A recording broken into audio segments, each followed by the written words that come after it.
Hey Foodie fam, I'm Lou. Today is an amazing day to talk about food. Welcome to my channel.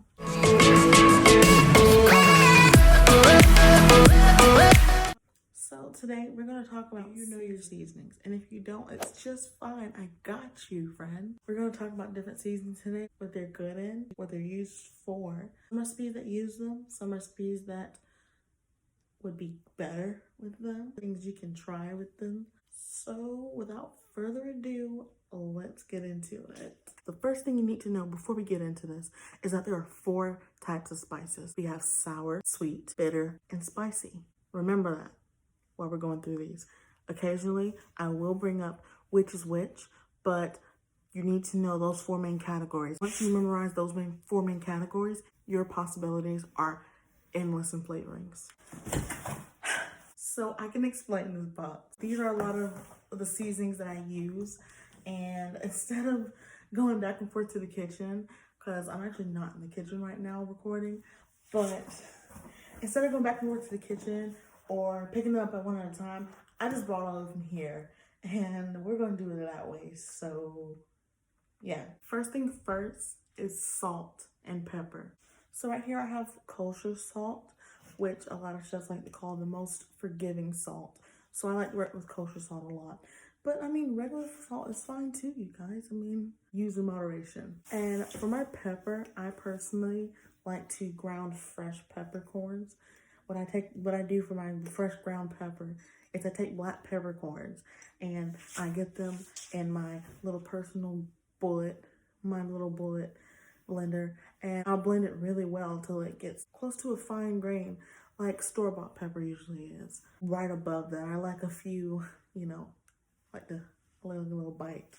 Next, we have our garlic powder and onion powder. These two I actually don't use that often, but when I do use them, it's because I want to amplify that flavor, which usually if I'm amplifying a garlic flavor, I'll roast the garlic in some olive oil in the oven, or just roast the garlic and it'll become this soft paste that just is so aromatic. It's delightful. And the onion powder, I use this most when I'm making a French onion soup or fried flour onion recipe that I might just show you guys one day. But yeah, that's what these two are mainly used. That's what I mainly use these two for. But you can use them in anything that you need that onion and garlic undertone in, We're gonna get into our spicier spices. Right here, I have some red pepper flakes. Really, really good to give your dish a good kick. Doesn't make the dish too spicy, but it gives that nice warmth on the back of your tongue. I typically like to toss these in with the aromatics at the beginning of cooking, especially in a saute pan, because it then amplifies these aromatics and it makes it so good. And you get that spice right in from the beginning, so that's sure that it's infused really well. My chili powder. I know a lot of you have heard about chili powder being used for, well, chili, but really chili powder is good in spicy dishes too. And the good thing about it is it gives some dishes this nice earthy red color, and I just love. More spicier seasonings, we have our paprika and my smoked paprika. I like to keep both types of paprika on hand because one I mainly use as a garnish, and the smoked paprika I will use more in my dishes. The smoked paprika has this beautiful smoke flavor. It tastes like, oh God, it reminds me of a charred peeled red pepper. It is so good in dishes. I love smoked paprika over the regular paprika. But if you don't have smoked paprika on hand and you just have paprika, it'll work just fine too. I just love really smoked and charred flavor of smoked paprika. Now, these spices aren't really spicy, but they do have a kick. Here I have my curry powder and Garam Masala. I keep both on hand. When I do make curry dishes, I do use both. My traditional yellow curry, and I also use Garam Masala. Fun fact, there are actually over 25 to 50 kinds of curry blends all over the world. One of my favorites is Garam Masala. Garam Masala has a sweeter blend, but still has that kick from the traditional curry. One of the flavors used in garam masala is cinnamon. I know that sounds crazy. Cinnamon in a savory dish? Yes, cinnamon works so well in some savory dishes, you guys. You have no idea. I will show you that though. I will. I'm taking you on this journey with me. Garam masala is really, really good in curry dishes. I use both, like I said, and when I'm using both, I usually still will add a pinch of cinnamon because it just brings it over the top. Sometimes I'll add a whisper of nutmeg, but that's occasionally. It depends on what kind of curry dish I'm cooking. Also in curry dishes, I like to add some red pepper flakes at the beginning just to give it that extra kick. Sometimes it is a little spicier, so for those of you who aren't really spicy natured, that ain't for you. Now we're gonna get into our more earthy seasonings. Sage, cumin seeds. I have whole cumin seeds and ground cumin, and let me explain why. So for my ground cumin, I use it in my dishes. Still, I'll put a little sprinkle in there. And my cumin seeds, let me just show you. I have this heavy thing right here called a pestle and mortar. This one happens to be stone. Cannot make this up how heavy this one is. So I'm gonna sit it down. So in my pestle and mortar, I love to grind my own seasonings, especially cumin seeds. Things like cumin seeds and coriander seeds, when they burst, they just emit so much more flavor than the pre-ground. They're much more potent, freshly ground. I just love that, especially in dishes that need that deep, earthy flavor. So like in my Asian dishes, and I want to make a drizzle special sauce, I will do it in my pestle and mortar just to infuse all those flavors, all that garlic, chili oil, cumin seeds, lime juice, lime zest. It is so good. I'll show y'all that one day. Right here I have my sage. Listen to me when I say with sage, a little goes a long way. Sage is so potent.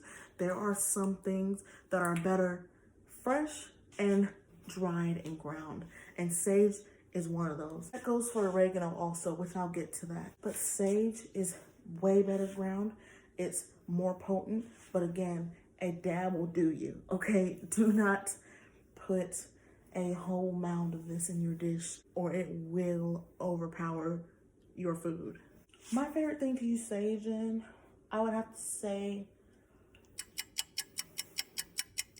some of my rice pilafs. I'll throw in a little bit of sage with my mirepoix or my veggies or whatever veggies I'm using in my rice. Or I'll throw in some sage in my rice with some parsley and cracked pepper. Oh, it's so good. I love sage infused rice. I really do. Oregano, same as sage, used really good dry. A little more will go a long way, but again, you don't have to be really heavy-handed on oregano. And there's also something else that I have that has oregano in it that's way easier to use when you're cooking certain recipes. And that is a mix of Italian spices. In here you have oregano, thyme, basil. It just has all the traditional Italian seasonings in one mixed together. Way easier to use. And use all of them individually. I do that sometimes, especially when some of them are fresh. I love my basil fresh. But this is really good for making focaccia, pizzas, or if you make your own pizza sauce. If you do make your own pizza sauce, you just need this, a little olive oil, and some crushed tomatoes. Crushed. Not pureed, not whole, crushed. Now, I have some seasonings that are, I want to call them add-ons, because they matter too. But I will call them amplifiers and helpers. I'll call them the little helpers and little amplifiers, okay? So, two of the first ones I like to introduce is turmeric and lemon pepper. Turmeric is usually traditionally curry. Turmeric is traditionally used in curry dishes to get that nice yellow color, but turmeric itself has a very earthy and rooted flavor. It's used in desserts as well. Heard me right. It's used in desserts a lot, especially with lemon, poppy seed, honey, and the color of this turmeric and the color that makes the dish or the dessert is why it's so widely used for its color. So lemon pepper is really good used by itself, but it's even better on a recipe that is lemon. What I'm trying to say right here, folks, is use on a recipe that uses fresh lemon as well. Like some of my favorites, lemon glazed haddock, cracked pepper lemon chicken, the best. Speaking of peppers, this is black peppercorn. These are the things that I, ground fresh for my ground pepper, but these are also really good cracked and put whole in the recipe and cracked and put in the recipe, especially spicy recipes and recipes like cracked pepper lemon chicken. What you would do is you put a few of these under the knife. You do the same thing that you do with garlic, bang with the ball of your hand. You got cracked pepper, throw it in there. And lastly, for some of the more savory seasoning, we have our bun seasonings. So this is everything bagel seasoning. Everything bagel seasoning is, you can use for making everything bagels from scratch, but you can also use it for other little recipes like avocado toast, savory oatmeal bowls, homemade loaves. The options are endless, honestly. Great. I also have these little guys. This is what regular sesame seeds, and this is black sesame seeds. They usually used to garnish oriental dishes, but toast them dry in a pan before sprinkling them over your dish. Amazing. Toasted sesame just does something to that recipe. Finishes it off so good. Even when I'm making my oriental dishes and I baste with an oil, I will always use toasted sesame oil. You can use regular sesame oil, but I'm telling you, make that investment. Toasted sesame oil. Now to get into our desserts. Some of it can be used in savory dishes. Some of it is used in savory dishes. But these are some traditional dessert, pastry, cake, cookie, dessert spices and seasonings. Right here, we have our nice warm trio. The trio we all know and love. And our apple pies, our peach cobblers, our gingerbread, our cakes, our spice cakes, nutmeg, cinnamon, and allspice. Sometimes cloves, but nutmeg and cinnamon, about a teaspoon. Usually about 1 to 2 teaspoons in the recipe, and allspice is usually maybe a pinch to a half a teaspoon. Those flavors can also be used savory. Like I told you earlier, I use my cinnamon in my curry dishes, as well as nutmeg. And nutmeg is also used in a base sauce called bechamel. It's a white sauce that turns into many sauces. My allspice, I think, is really good for some meat marinades, especially beef. Now we have our two active ingredients in baking, which is baking powder and baking soda. People confuse them a lot. They do two different things. While baking soda, sodium bicarbonate, requires a liquid and an acid to activate, making things rise in the oven. Baking powder only requires liquid because it has an acid in already. They can be replaced with each other, just you'd have to make very careful judgment and very careful adjustments. You feel me? Okay, so some more little helpers in baking are cream of tartar and espresso powder. Now, cream of tartar is used in very slight moderation. Its main purpose is used a lot in macaroons and other things of that nature when you need to get a really stiff peak on that egg white. My espresso powder, I use it in my chocolate recipes. Now, espresso and coffee make chocolate flavors very well-rounded. It enhances and boosts that chocolate flavor. It's so good. It's also used in moderation because literally all it's meant to do is aid that chocolate and giving it a rich flavor. Last but not least, I wanted to show you guys these because it's something else that's whole that I have in my seasoning. Cumin and cloves are definitely not the only whole things I have in my seasoning, but clove, I love to keep some clove on hand for my teas, my hams, poaching fruit. Oh my God, poaching fruit with cloves, pinch of salt, and a little bit of allspice. Oh my God, I love whole cloves, especially in my spiced tea. That's actually a specialty of my grandmother's. I love when she makes her spiced tea.